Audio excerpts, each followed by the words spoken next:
வணக்கம். நம்ம பள்ளியில் என்ன நடக்கும் போது பாத்தீங்கன்னா குறுக்கோட்டி பள்ளி, அதாவது மந்தடேசா. வாங்க போய் பார்க்கலாம்.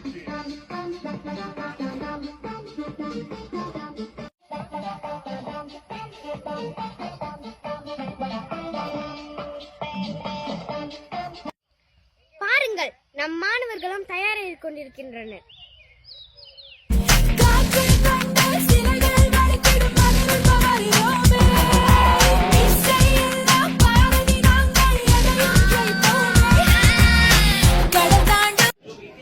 நேயர்களே, இந்த குறுக்கோட்டை போட்டியில நாங்க வெற்றி பெற்றிருக்கோம்.